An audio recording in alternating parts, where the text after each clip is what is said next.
So it is regarding convergence of a sequence. Please all mute yourself. Limit n approaches to infinity an. So it is equal to L if it is finite and unique. So then we say this limit exists. And this limit exists, then we say the sequence is convergence and n is the limit of convergence. Now, how to find this limit? Now the question is how to find limit. So there are simple ways and there are some standard limits. So in last lecture, I have explained some limits. So I'm again writing. So it is limit n approaches to infinity 1 plus 1 by n raised to power n. So that was equal to e. But if this number is x, then it becomes e raised to power x. Second was limit n approaches to infinity n raised to power 1 by n. So that was equal to 1. And then limit n approaches to infinity x raised to power 1 by n. It is also equal to 1. So here the condition is x is greater than 0. So remember these two results. So these results are going to be used frequently in your calculations. Then fourth result is limit n approaches to infinity x raised to power n. It is 0. So as long as your mod x lies between minus 1 and plus 1. And then was limit n approaches to infinity xn raised to power divided by n factorial. So it is equal to 0. And then one more is result is there, that is your L'Hopital rule. So what is L'Hopital rule? So L'Hopital rule is if limit x approaches to a, fx by gx. So it is in 0 by 0 or in infinity by infinity form. So then we can take it to be limit x approaches to a, or simply it is f dash a divided by g dash a. I have substituted that limit, so it becomes f dash a by g dash a provided g dash a, so it is not equal to 0. So one result, and there is one more result, that is your sandwich theorem. So what is that sandwich theorem? So sandwich theorem is if there are three sequences an less than equal to bn less than equal to cn, and if limit n approaches to infinity an, it is equal to limit n approaches to infinity cn, and it is equal to say L. So then limit n approaches to infinity for bn, so it is also going to be L. So we are going to take help of these questions. So these are your mainly, you can say, the examination type problems. So these questions are mainly from exercise 8.2. So I have selected 8-10 questions. So first I am taking those questions. Then अगर कुछ रहता है आपके पास, then you can tell me. बड़े simple questions हैं. अभी start करते हैं. Move the screen a bit up. And so first one is n by 2 raised to power n. So I think in online lectures में मेरे से respond करने में ज़्यादा time waste होगा. So I am solving these questions. So जहाँ पे आपको doubt आता है, you can always interrupt me. So it is n by 2 raised to power n. So it is over an. The question is discuss convergence or divergence of this sequence. So we are applying simple formula. So it is limit n approaches to infinity n by 2 raised to power n. First we will substitute. So it is not, it is giving infinity by infinity. So then we have this L'Hopital rule. So that L'Hopital rule says if it is infinity by infinity, then you can differentiate numerator, you can differentiate denominator, and then feed that value. So if we take limit of n, so derivative of n with respect to n, it becomes 1. And differential of 2 raised to power n, it is 2 raised to power n into ln 2.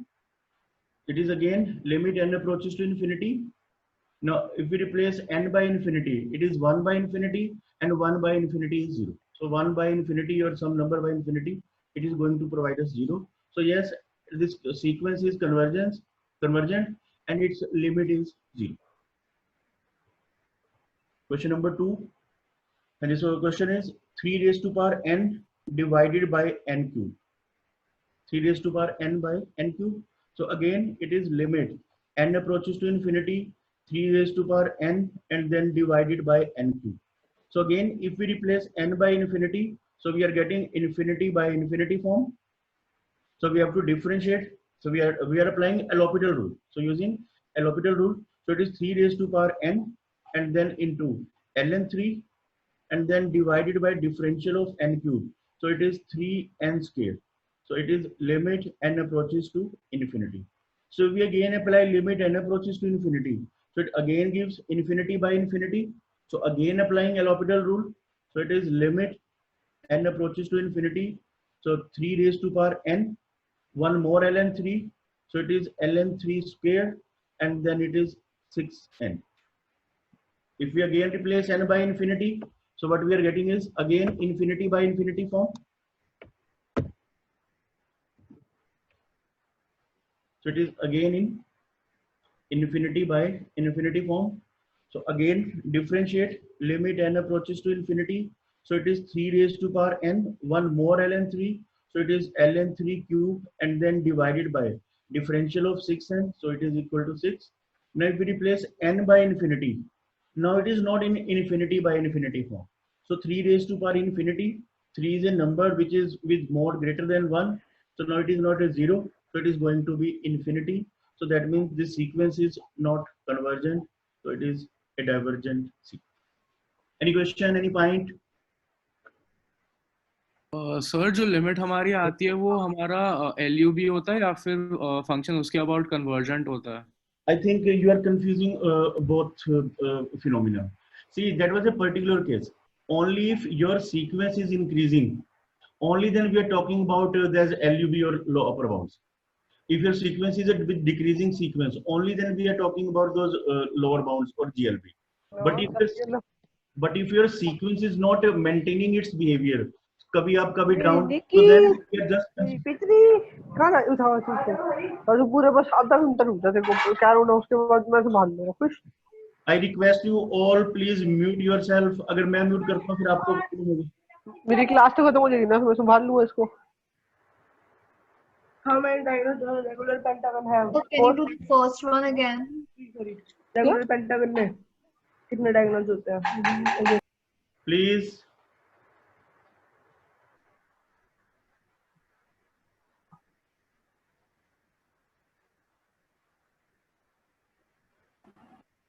Sir आप कुछ समझा रहे थे please. अरे यार तुम्हारे चक्करों में बीच में आवाज आती है मैं कुछ और करता रहा अब इसमें कुछ प्रॉब्लम आ रही है. So can you see my screen? No sir. No sir. No sir. No sir. Sir, wait. No sir. अरे आप लोग अपने आप को म्यूट करो यार सब तो बीच में आवाजें आती हैं आप लोगों में.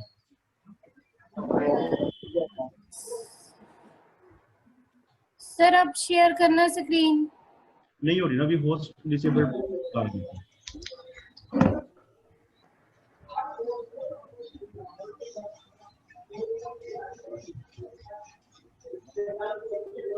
Sir, do it now.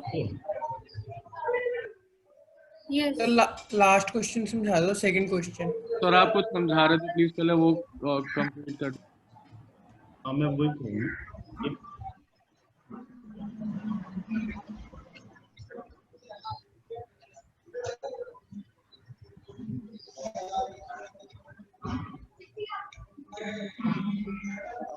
Sir आप इंक्रीजिंग डिक्रीजिंग बता रहे थे. अरे यार एक तो अब आपने म्यूट करो ना आप यार बीच में. यस मैं ये बता रहा हूँ आपको someone was saying आप सभी को म्यूट कर दो. यार मैं वापस जाता हूँ फिर प्रॉब्लम आएगी. प्लीज यार थोड़ा अपने आप सेल्फ डिसिप्लिन रखिए आप लोग बच्चे. See, so my point was कि I am finding limit n approaches to infinity an. ठीक है. It is coming out to be L and I am saying L is limit of convergence. So one student asked just कि आप ये बताओ कि क्या ये upper bound होगा. So now my question is if your sequence is increasing sequence A1 is less than A2, A2 is less than A3. If you are dealing with these type of sequences, then this L is definitely your least upper bound. But if your sequence is not keeping this type of pattern, then you should not worry about least upper bound or upper bound. Whatever is your limit, that is your final answer. Sir, convergence? If you're getting final answer as a finite limit, then it is convergence. But like in this question, your final answer is infinity, so it is divergent. So बस एक चीज sir, ये जो अगर finite limit आ रही है तो function उसके अबाउट कन्वर्ज कर रहा है ना। हाँ, और जैसे ये क्वेश्चन हुआ, मैंने कुछ नहीं चेक किया इसमें वेदर इट इज कन्वर्जेंट और divergent, I am not bothered about its least upper bound और greatest lower bound, I am just finding this limit. So that is one of the best method कि आप इसका सिर्फ limit ही value करिए, and we are going to apply this result only. अब वो Then, जो sir, we can apply limits to every question. Then we do not have to upper bound. ठीक है, आपको जो इंक्रीजिंग और मैं तो आपको अभी तो बेटा दोबारा सुनो मेरी बात, थोड़ा आगे चलो, लेकिन फिर से मेरा जो डिस्कशन सुनो, मैंने भी तो आपको स्टार्टिंग में बताया, आपको लगेगा कि कुछ भी तो नहीं बताया कुछ खास बात आपने। हम ये बोल रहे हैं कि A1 A2 AN, अगर लास्ट नंबर मेरा AN है ना, तो मेरा जो सीक्वेंस का कन्वर्जेंस है इस AN से जज होता है। बट मेरा जो नेचुरल नंबर है, it is not ending at any finite number, it is approaching towards infinity. तो जो फाइनल नंबर है वो क्या हुआ, A इन्फिनिटी, यस और नो? Yes sir. ठीक है, तो मेरा जो सीक्वेंस का जो लिमिट है that is being judged by A infinity. Now how can I obtain A infinity? Simple mathematics है, इन्फिनिटी कभी भी पुट नहीं किया जाता, never number is equal to infinity, that number is always approaching towards infinity. तो simple हम इसको limit and approaches to infinity AN से निकाल लेते हैं। बट अब अगर सोचो कि आपका सीक्वेंस इंक्रीजिंग है A1 A2, so it is always rising rising rising, so where will be its last number? Infinity. A infinity. तो वही तो आपने वहीं से किया और वही यहाँ से आ रहा है।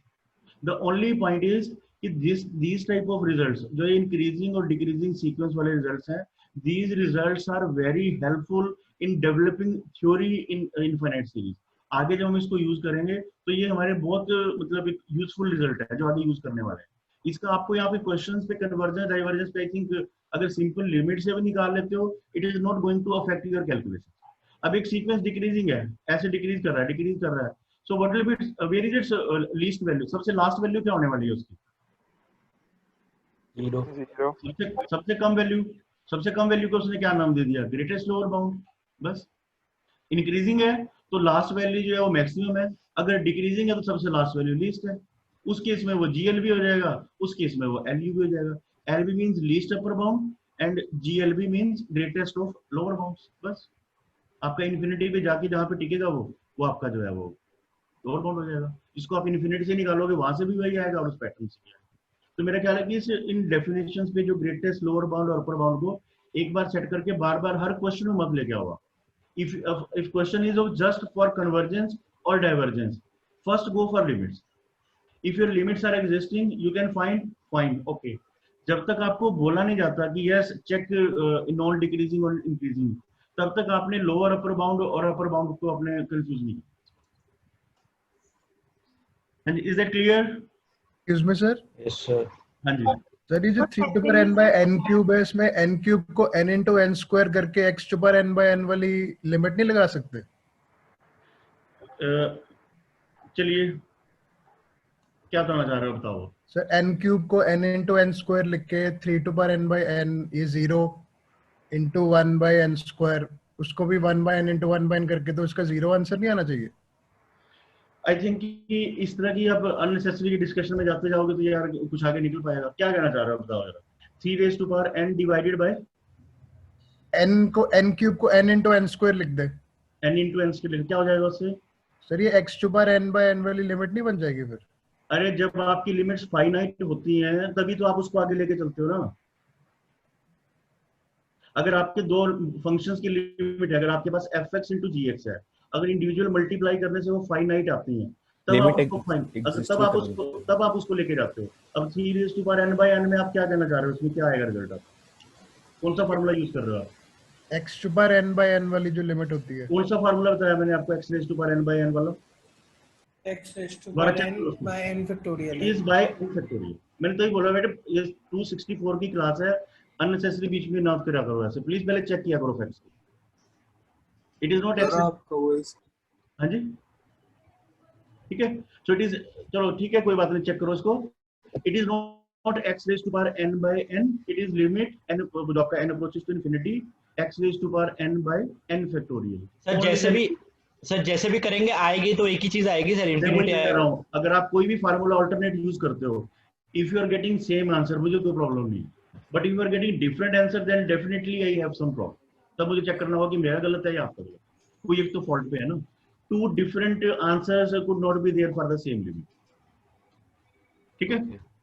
Okay, fine. कोई बात नहीं, थोड़ा बहुत चलता रहेगा इसमें. Then I'm taking this next question. So question number 3, बड़ा सिंपल सा क्वेश्चन है, सिर्फ आपके रिजल्ट्स को चेक कराने के लिए दिया है, इसमें ज्यादा कुछ नहीं है. लाइक इट इज, ये बुक में क्वेश्चन है आपके पास, 8 raised to power 1 by n and then it is 10n, यहाँ पे n लिखा हुआ है. Now what will be answer of this question? 1. It is limit 1. n approaches to infinity 8 raised to power 1 by n. Now you can apply your formula. तो क्या formula था?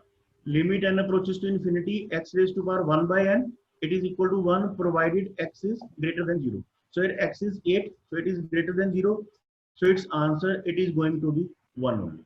Now what about 10n raised to power? This n is for the nth root. So it is again 1 by n. So again using same rule. So 10 raised to power 1 by n and then n raised to power 1 by n. See what is difference in these two questions? So even if it is x raised to power 1 by n, or even if it is n raised to power 1 by n, so its answer is 1 only, provided this x is greater than 0. तो यहाँ पे दोनों use हुए. So 10 raised to power 1 by n. So if I'm taking its limit n approaches to infinity, limit n approaches to infinity, 10 raised to power 1 by n, it is equal to 1, and then n raised to power 1 by n, it is again equal to 1. So answer is. Sir, I have a doubt, sir. हाँ जी, हाँ जी. Sir, if we are replacing 8 by 1 by 2, so sir, 1 by 2 raised to the power 0 is also 1, I think. चलो ठीक है, fine. So जब आपने, अब आपने जब 0 आ जाएगा यार. आपने बोली दिया x greater than 0, तो 1 by 2 is also greater than 0.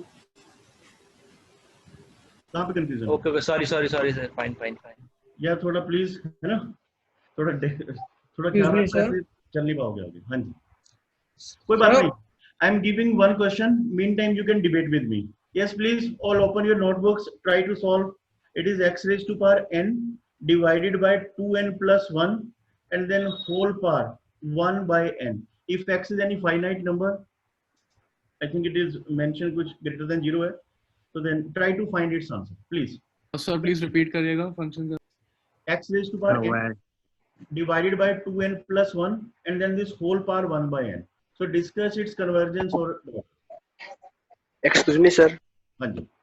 Sir, in third question. हाँ जी. Sir, ये सर वही वाली फॉर्म है ना सर, इनफिनिटी पावर 0 वाली. तो सर ये ऐसे कर सकते हैं e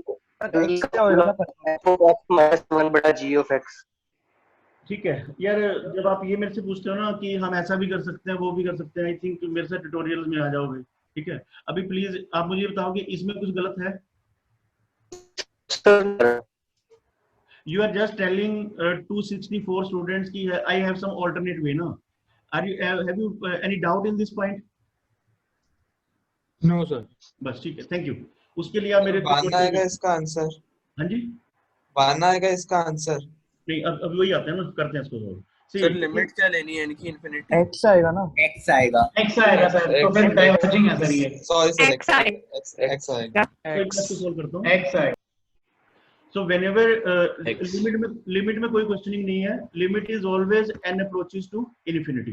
So numerator it is x and then divided by 2n plus 1 and then its power 1 by n. So now how to arrange this denominator limit? So हम कैसे चल रहे हैं अभी इसमें? एक उसको अवॉइड करिए कि n इन्फिनिटी गया, जी इन्फिनिटी पावर 0 नहीं. कुछ स्टैंडर्ड रिजल्ट्स की तरफ जाओ. आपको कुछ फाइनाइट नंबर आता है नीचे, तब उसका कुछ पावर हम लिया करते हैं. तो यहाँ पे हमने क्या किया इसको? So we are taking 2n outside. So it is 2n power 1 by n. Then it is 1 plus 1 by 2n raised to power 1 by n. Now it is limit n approaches to infinity x divided by. It is 2 raised to power 1 by n. So it is 1. Then it is n raised to power 1 by n. It is 1. 2 is greater than 0. Then it was 1. N by 1 by n. Standard result it was 1. Now it is 1 plus 1 by 2n raised to power 1 by n. So had it been 1 plus 1 by 2n raised to power n, so we could have taken the help of e. But now it is 1 by infinity. तो 1 by infinity यहाँ पे 1 और ये मतलब आपका जो है उसकी फॉर्म में चला जाएगा, कि पास 0 फाइनाइट, तो आपके पास जो है 1 की फॉर्म में जाएगा. So its answer is 1.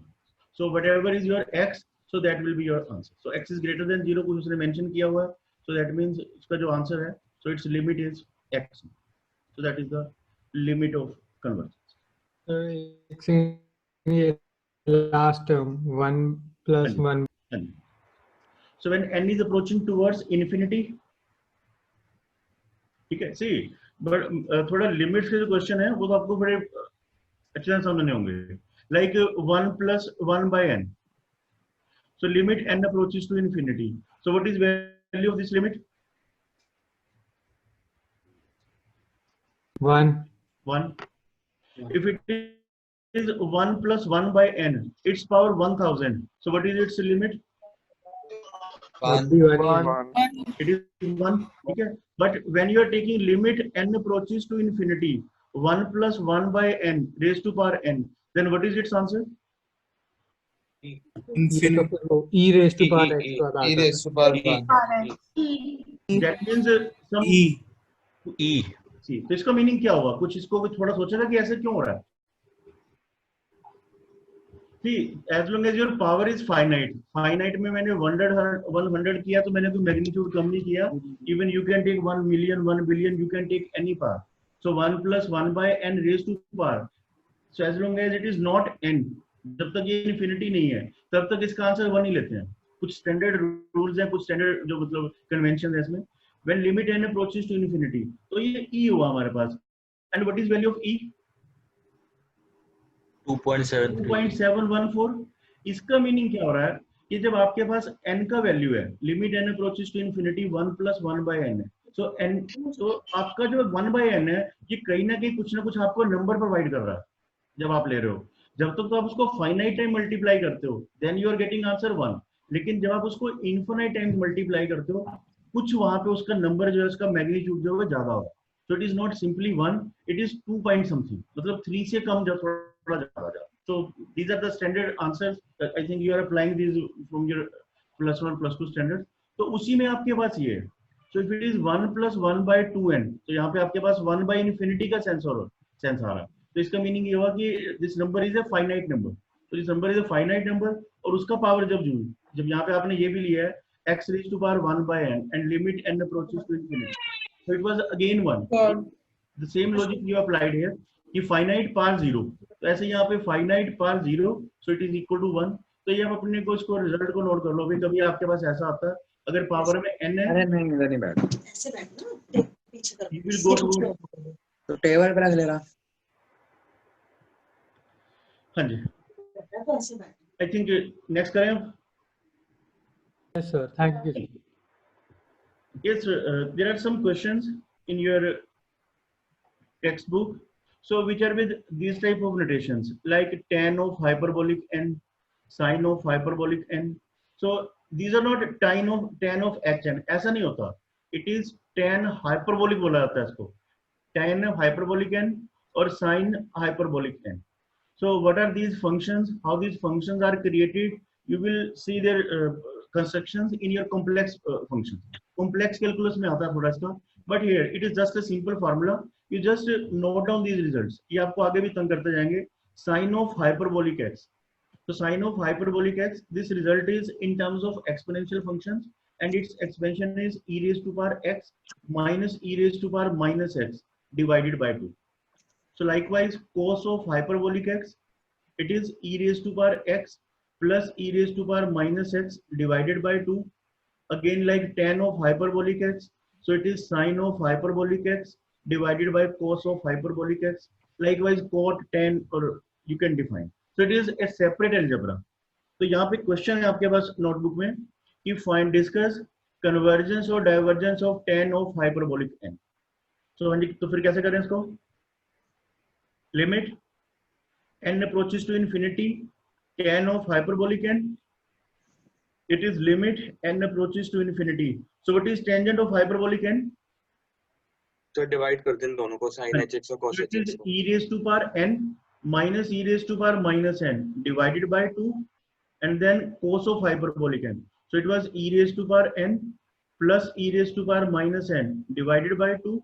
So we are getting this number as limit n approaches to infinity e raised to power n minus e raised to power minus n divided by e raised to power n and then plus e raised to power minus n. So what is the standard way of finding limits in these questions? e की power x common ले लेंगे, Dividing वो तो by cut e जाएगा. power हम sir Officer 1 minus. So dividing by e raised to power n. So when we divide by e raised to power n, limit n approaches to infinity, so it becomes 1 minus e raised to power minus 2n, and then it becomes 1 plus e raised to power minus 2n. So now what is e raised to power minus 2n? So it is 1 by e raised to power n infinity. So it is 1 by infinity. So जब limit n approaches to infinity होगा, so this number is going towards 0. So it is 1 by 1. So answer is 1. So limit is existing. It is convergent. So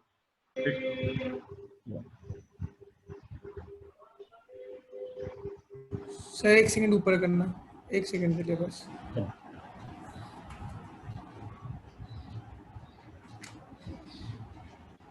ठीक है sir, thank you. Sir last point एक बार फिर से समझा दीजिए please. यहाँ पे सर वो जो 1 minus e raise to power minus 2n, ये थोड़ा आपको मतलब ये सिंपल स्टैंडर्ड स्टेप्स हैं. तो जो आपके पास कुछ नंबर ऐसे होते हैं ना, e raise to power x minus e raise to power minus x and e raise to power x plus ऐसा कुछ है, and your x is approaching towards infinity. तो जो सिंपल सा पॉइंट है, अगर आपको मैं एक क्वेश्चन भी देता हूँ, जैसे n square plus 1 divided by n cube plus 1, तो मोस्टली इन्फिनिटी को हम अवॉइड करते हैं. हम उसको इन्फिनिटी को 1 बाय इन्फिनिटी में लाने का ट्राई करते हैं, because infinity is not a defined number, but 1 by infinity it is a defined number. तो यहाँ पे अगर हम डायरेक्ट पुट करते हैं n को इन्फिनिटी या x को इन्फिनिटी, तो हमें इन्फिनिटी यहाँ पे देता, तो फिर से इन्फिनिटी बाय इन्फिनिटी रिजल्ट हो जाता. So we have avoided that infinity by dividing it by e raise to power x. तो यहाँ पे e raise to power n minus e raise to power minus n, e raise to power n plus e raise to power minus n, इस e raise to power n से हमने divide कर दिया. So 1 minus e raise to power minus 2n and 1 plus, अब ये term define हो गया आपके पास. तो e raise to power minus n minus infinity 0, यहाँ पे भी 0 and 1 by 1 and then it becomes 1. तो ऐसे आप इसको जो है अरेंज करें. Excuse me sir. हाँ जी sir convergence and tending to infinity पे ही चेक करेंगे. इंक्रीजिंग फंक्शन है या डिक्रीजिंग फंक्शन, उससे फर्क नहीं पड़ता. बिल्कुल बिल्कुल. ओके. हाँ जी करिए ट्राई इसको. डिस्कस कन्वर्जेंस और divergence of n square by 2n minus 1 and then sine of 1 by n. So I'm throwing this question to you people. Please solve. So क्या आप 1 सेकंड के लिए थोड़ा सा ऊपर कर सकते हैं? Yes. So can you just scroll up for a minute for just a second? Last question. Yes sir. Yes. Now it is visible. Yes sir. Okay. Those who you can note down or discuss solved है. They try this question. N square sine of 1 by n. 1 by 2. Can you repeat? 1 by 2. Half sir. Yes. 1 Answer by is 2. 1 by 2. Half. 1 by 2. Sir 1 by 2 हो रहा है. Can I move further? Yes. Sir last question repeat कर दो sir, वो जिसका answer 1 आया है. हाँ जी बताइए कहाँ पे पॉइंट. जिसका आंसर 1 आया सर, वो क्वेश्चन एक बार रिपीट कर दो. हाँ बताओ क्या नहीं इसमें क्लियर हो रहा. सर जो आपने फॉर्मूला की एप्लीकेशन, फॉर्मूला तो समझ में नहीं है, उसके बाद एप्लीकेशन तो फिर नहीं समझ आया सर. ठीक, जब भी आपके पास कोई ऐसा नंबर आता है ना e raise to power x वगैरह, ठीक है, और limit x approaches to infinity होता है आपके पास. So what is value of e raise to power x when x is approaching towards infinity? What is e raised to power? It is infinity. And if it is e raised to power x and limit x approaches to e raised to power minus x and x approaches to infinity, तो 1 आएगा. नहीं, e raised to power minus infinity. 0. So it is 0. 1 by 0. ठीक है. So it becomes 0. तो भाई देखो simple सा point है. लिमिट का क्या मीनिंग होता है? लिमिट आप कैसे इवैल्यूएट करते हो? अगर आपके पास मैं ये बोलूं कि 1 plus x limit x approaches to 0, तो कुछ भी नहीं करोगे, आप सिंपल पुट कर दोगे ना. So answer is 1. कोई लॉजिक नहीं अप्लाई किया, कुछ रूल नहीं अप्लाई किया. तो ये इसका सबसे पहला मेथड होता है. But if you are getting some indeterminate form like infinity by infinity, some 0 by 0, then we apply certain modifications. कुछ ना कुछ हम उसमें मॉडिफिकेशन लाते हैं रिजल्ट में कि हमें उसके आसपास कुछ वैल्यू मिल जाए. अब जैसे ये e raise to power n minus e raise to power minus n, अगर मैं इनको इन्फिनिटी को डायरेक्ट रिप्लेस कराता हूँ यहाँ पे, so what I'm getting here is e raised to power infinity. Yes sir. E raised to power infinity, so again infinity. तो यहाँ पे क्या minus e raise to power minus, ये आपके पास फाइनाइट होगा, लेकिन ये इन्फिनिटी हुआ, ये इन्फिनिटी हुआ, इन्फिनिटी बाय इन्फिनिटी, ये प्रॉब्लम करता। तो उसको अवॉइड करने के लिए क्या किया हमने, सिंपल मैथमेटिकल स्टेप्स हैं। हम क्या करते होते हैं, जब भी आपके पास ई इन्फिनिटी और ई माइनस इन्फिनिटी दोनों ही सेम प्लेस पे अपीयर होते हैं विद प्लस और रेज साइन, तो हम ई रेज टू पावर इन्फिनिटी से उसको मैनेज करने की ट्राई करते हैं, उसको हम रिमूव करते हैं जो प्रॉब्लम करने वाला फैक्टर है। तो जो प्रॉब्लम क्रिएटिंग फैक्टर है it is e raise to power n, इसको मैनेज करते हैं हम। तो इसको जो हमने न्यूमरेटर डिनोमिनेटर दोनों को इससे डिवाइड किया, तो दैट वाज द स्टेप। जो टेक्निकल स्टेप है वही क्या है कि dividing numerator and denominator by e raise to power n. तो इट इज 1 माइनस, या कॉमन ले लो आप इसको जैसे बोलते हो, e raise to power n common लिया आपने, then it is e raise to power minus 2n and e raise to power n, then it is again 1 plus E raise to power minus 2n, तो ऐसे cancel किया। So now e raise to power minus n, so we can manage it. So e raise to power minus infinity become 0 और answer आपके पास जो है 1/1 है। एक मैं अभी इस क्वेश्चन में वापस आता हूँ, अब मैं एक और आता हूँ, ऐसा कोई बड़ी चीज नहीं बताई मैंने आपको। Suppose you are facing some polynomial by polynomial n square plus n plus 1, ये बड़ा सिंपल क्वेश्चन मैंने दिया नहीं आपको, n cube plus n square plus 1, suppose ये क्वेश्चन होता है आपके पास, and the question discuss hospital लगा देते हैं 0, हां एलोपिटल से करते हैं, हाईएस्ट पावर डिनोमिनेटर से कॉमन ले लेंगे। ठीक है। अब जो भी मेरे को हाईएस्ट पावर बोल रहा है वो जरा सोचा आपने किया क्या स्टेप में। आप जो है अगर n को इन्फिनिटी से रिप्लेस कराते हैं then you are getting infinity infinity. ठीक है, आपने सिर्फ क्या किया है, इन्फिनिटी को 1 बाय इन्फिनिटी से अरेंज किया, so then it becomes 1, it becomes 1 by n and then it becomes 1 by n square. So likewise here it is n cube, so it is 3 plus 1 by n and then plus 1 by n cube.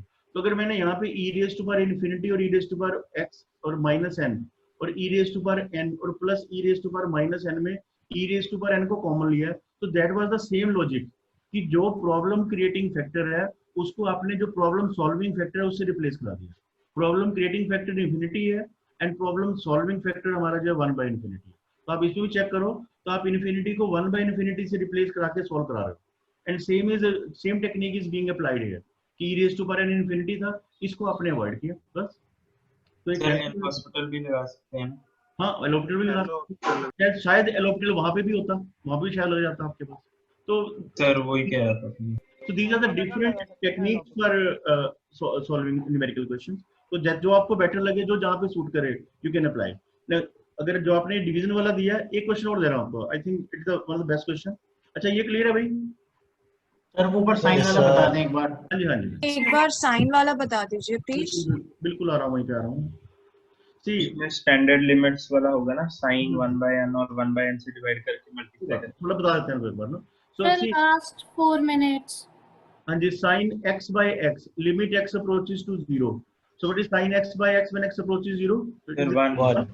और अगर यहाँ पे sin x है, अगर ये infinity की तरफ में जाएगा तो आपके पास 1 by x की फॉर्म में होगा, तो sin 1 by x and divided by 1 by x and limit x approaches to infinity, तो ये भी आपके पास 1 होगा। तो बस वही यूज किया है।